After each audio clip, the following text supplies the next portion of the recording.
Hi, my name is Zach Wakeman. I'm the Biodiesel Lab Manager for the School of Environmental Sustainability at Loyola University of Chicago. And we're standing in the Searle Biodiesel Lab. It's my pleasure to give you a brief tour today. So the biodiesel program at Loyola University started in 2007. It started as a class called Solutions to Environmental Problems. This course aims to let students work on tangible environmental issues that the university or community is facing. The very first topic that we worked on was biodiesel, to address the emissions from our transportation, specifically the shuttle buses on Loyola's campus. I was lucky enough to be an undergraduate student in that class in 2007. I then went on to intern for the biodiesel class before getting hired on to help turn that class project into a standalone education program and hands-on experiential learning opportunity for our students. Years later, I got my MBA from Loyola, and I've had the pleasure of working here ever since. So I'm going to give you a little bit of an intro to biodiesel and our biodiesel production process as I walk you through the lab. So the Searle Biodiesel Lab, which we're standing in right now, was built as part of the School of Environmental Sustainability in 2013. Prior to that, we operated out of classrooms in Damon Hall, a building that's been torn down now. Then we were in a drywall box in a warehouse on Broadway Avenue where the mailroom is now. This was a small space. It was about the size of the lab prep area and my desk that's behind me now. That's where we used to do all of our production and teaching. That was storage space and research. Everything happened in there. When we moved into the School of Environmental Sustainability and the Searle Biodiesel Lab, we were really able to greatly expand both the scale and the scope of our project, producing more biodiesel fuel and looking at ways we could pursue our ultimate long-term goal of being a zero-waste production facility. So everything starts for our process with a waste product on our campus, the used cooking oil coming out of our campus cafeterias. So when we're done deep frying with oil, making French fries and chicken fingers or whatever else we're going to make in there, that oil eventually goes bad. It starts to go rancid, at which point it's no good for cooking anymore, but it's still perfectly fine to make fuel out of. And so we're able to collect that used cooking oil, not only from Loyola's cafeterias, but also from all of the major universities and museums in the Chicagoland area. So behind me here is some of the used cooking oil that we have dropped off by individuals. They come from the Rogers Park and Edgewater neighborhood, but also from all over Chicago to make sure that their used cooking oil or expired cooking oils are going to a good use. The first thing that has to happen to all of this used cooking oil is we need to remove contaminants. Specifically, we need to remove food solids, so breading and bits of chicken fingers and stuff like that. That needs to get filtered out or settled out, and we're able to direct that byproduct to anaerobic digestion at wastewater treatment facilities. So this is a composting-like process, but instead of being in the presence of oxygen and aerobic microbes, it's done underneath a layer of water. So little or no oxygen, and it's anaerobic microbes. They're able to deal with the oily substance that the aerobic composting wouldn't normally be able to deal with. And so by partnering with wastewater treatment facilities, we can send our oily kind of organic matter we've removed from the cooking oil to anaerobic digesters where it gets turned into high quality nutrient-rich fertilizer and natural gas. So it gets turned into energy. So after that happens, then all of the used cooking oil gets loaded into this large storage tank behind me.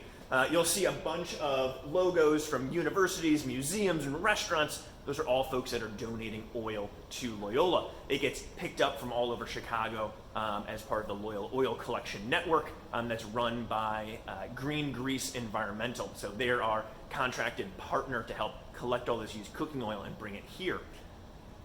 After everything, all those solids get filtered out, we still have some chemical contaminants that we need to track and adjust our chemical reaction to deal with. Those are going to be free fatty acids. These free fatty acids form in the oil when they're in the presence of water and high temperature for a long period of time. That happens in a deep fryer because we've got a lot of water content in our food, specifically in potatoes. They have a really high water content. So we have a bunch of water that's going to dissolve into our oil. It hydrolyzes the oil, and we get portions of that oil molecule, fatty acid chains, that break away from the triglyceride oil molecule. And those free fatty acids can get turned into biodiesel, but not in the process that we're running at Loyola. So at Loyola, what we need to do is monitor those free fatty acids, ensure that we're keeping that level low by keeping our used cooking oil fresh, kind of having a high inventory turnover. And then we're neutralizing those free fatty acids with some additional base catalyst, turning them into soaps, and we're going to be able to utilize those soaps later on, which is awesome. So once we're ready to start using this cooking oil, it's going to flow through that yellow pipe that's behind me. The yellow pipe goes overhead. Hopefully you can see it a little bit right now. That pipe going overhead is eventually going to run over to our reactor tank here.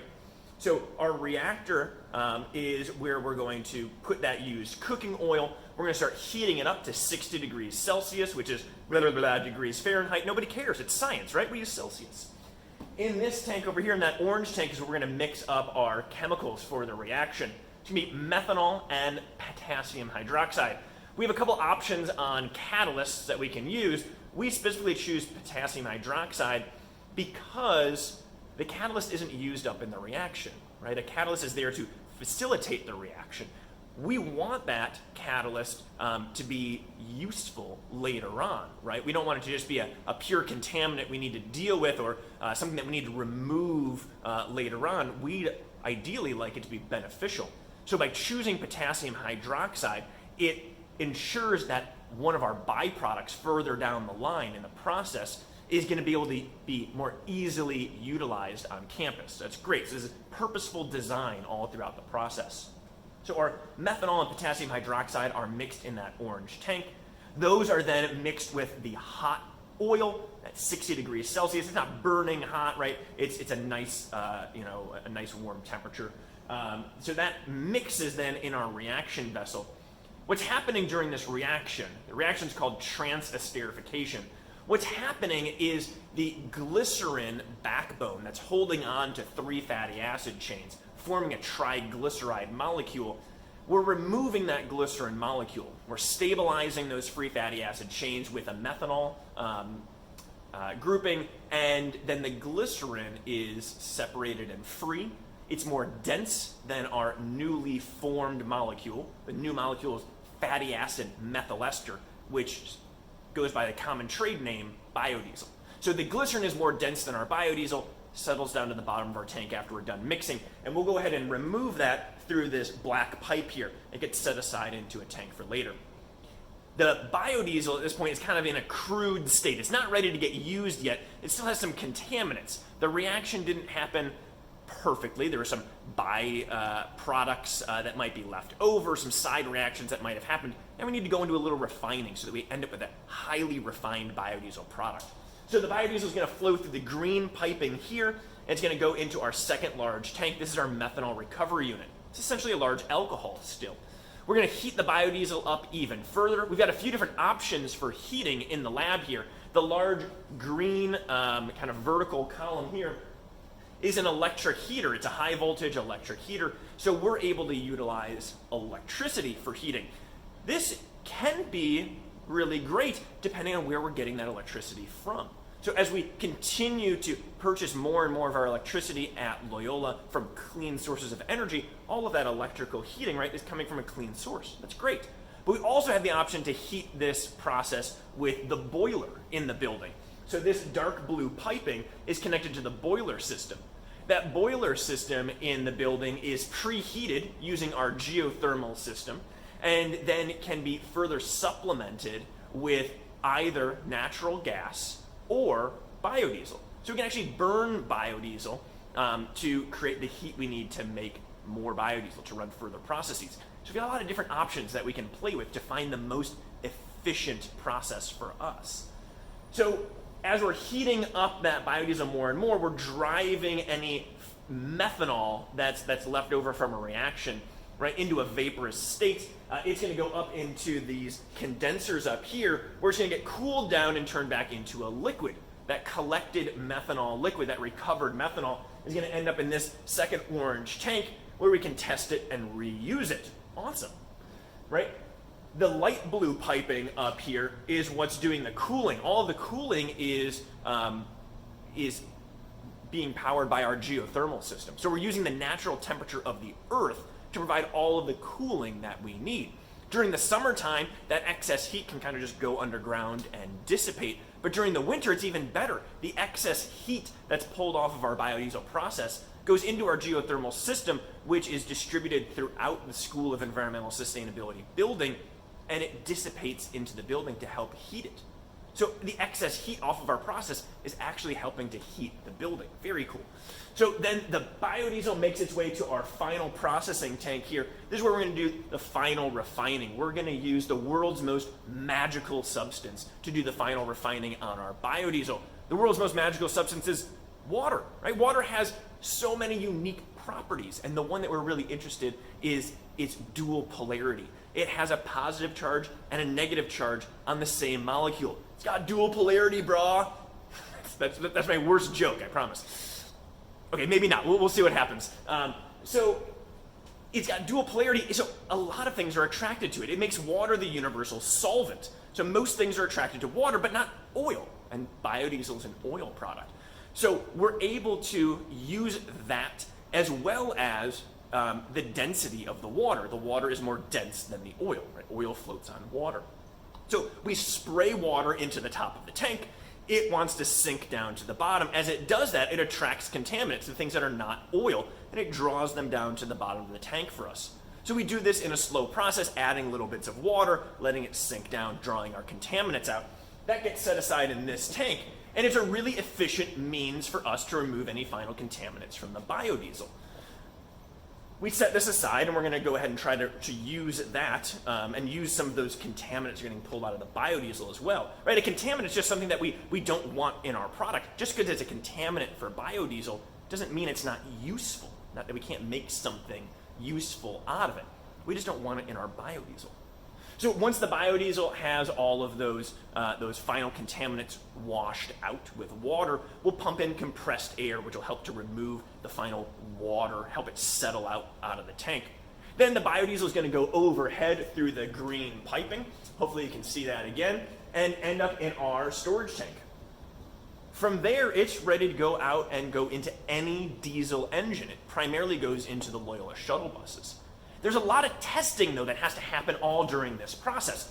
And all that testing happens in-house here at Loyola. All of these things are run by undergraduate students, from the production, the equipment maintenance, and the chemical analysis testing. So all along the back wall here, along this back bench, we're going to be doing quality control testing on the biodiesel to ensure that it's going to meet high industry standards, that the reaction happened efficiently, that we removed all of the contaminants, and that it's going to work well in a diesel engine. When we put it into those Loyola shuttle buses, it's going to work really well. So here's another view of the reactor behind me, right? That's the wash tank. As we walk this way, there's the methanol recovery tank, and this first tank over here is the biodiesel tank. These first two tanks, right, this reaction tank and the methanol recovery tank, they've got a shiny insulation cover on it. Those are heated processes, so those are heated tanks, and they're insulated, and then the shiny stainless steel cover you see is an insulation cover. The wash tank down here at the end that has the Loyola crest, that's not a heated process. We want the heat to dissipate at that point for that to work really well. And so we let the heat dissipate out of that. It's not insulated, and so that's why it looks a little bit different. The other cool stuff that we do here in the lab is focused on being the zero waste production facility. So we take that glycerin byproduct and we turn it into the soap that's used at the university. So this stainless steel vessel behind me is what we use to make soap. We take that glycerin byproduct, we remove any excess methanol that's left over in that glycerin, and then all of the other things that are making our glycerin fairly low quality compared to pure glycerin, they're actually really convenient contaminants. they're contaminants if you're looking at pure glycerin, but if you're looking at turning it into soap, they're actually all ingredients for making soap, which is great. So instead of putting extra energy and chemicals into cleaning up this glycerin, instead what we're doing is using it as it is. We're going to go ahead and utilize those ingredients in the glycerin and turn it into the foaming biosoap that's used across our campuses. Right now, the biodiesel lab is being utilized for hand sanitizer production during COVID-19. So we're using some of this space and some of the equipment to produce hand sanitizer and surface sanitizer. But we really look forward to having students back on campus to really restart some of the biodiesel operations and continue exploring the new things that we're going to work on. All the stuff that we do in the biodiesel lab is run by students. All of our projects are student ideas that are developed over the years. It's a really exciting place to be, and we look forward to seeing everybody back here again soon. Bye.